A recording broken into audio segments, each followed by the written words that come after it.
of being agile, in terms of articulating issues, we have a more serious opposition than we had during the time of Raila Odinga, which is good for the country.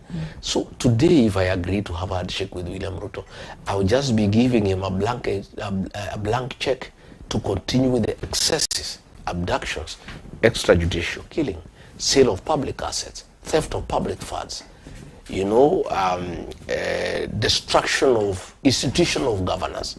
You know, Parliament is no longer an independent institution. It has been captured. The Senate has been captured.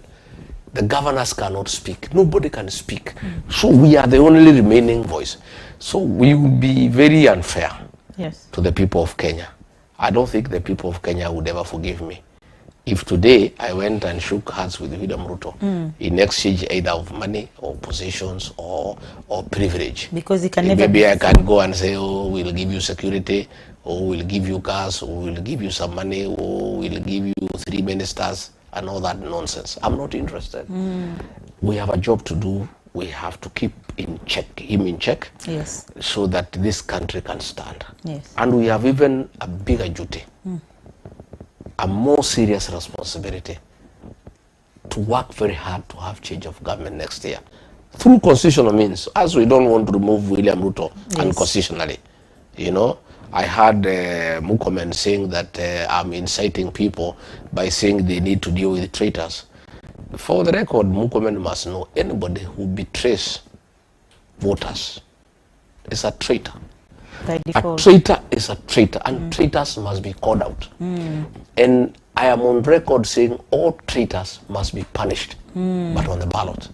I'm not telling anybody to beat them. I'm not telling anybody. I'm not telling anybody to beat them. I'm not telling anybody to do. No. I'm even saying, when we had a funeral in Olokalao, and William Ruto was there, and the people are very hostile to him. I said, no. Let this guy speak. We have a problem with him.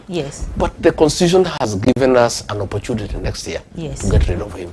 Let's wait for that opportunity. For now, he is president. Allow him to speak.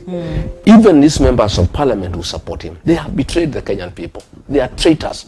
We must deal with them. And that is why I use figurative language. I have heard some people trying to twist it. Kuua nyoka na mayai.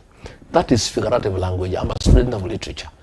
And the power of figurative speech in terms of communication is very powerful.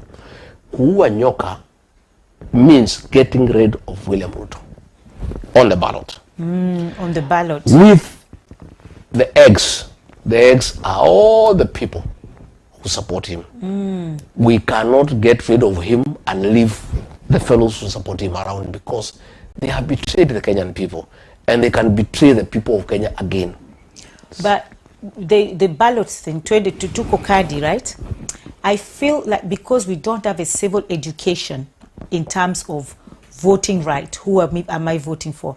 It's all about greed, it's all about money, it's all about what we are getting. Because if I'm hungry and somebody puts food on my table, I'll take it. But if there's civil education, yes, take the money. And I'm for Kenyans. Anybody who wants to take the money, take it. But when you're going to vote, you're by yourself. Nobody knows who you're voting for, so vote right. But if we have civil education, don't you think this will now help us to vote well and to also take that voting card? My sister, the IBC is supposed to do a lot of civic education, and they are not doing it. The civil society used to be very vibrant in Kenya. That is no longer the case. But have comfort. These public rallies we do every week, is civic education. We are educating the people of Kenya, and they are getting it. We had some nominations in a place called Olokalao, where there's by-elections. And the UDA party of William Ruto was having nominations on Friday. The DCP, my party, had nominations on Saturday. So UDA people were giving people money, including DC people, to go and vote for the aspirants for UDA. And the people of Olokalao said, no, we love money, yes. We need money, yes. We have a lot of problems we can do with some money. But this one we don't want, because we don't belong to UDA. We don't like UDA. We belong to DCP. The president had released 40 million Kenya shillings to mobilize 40,000 residents of Olakalau at a cost of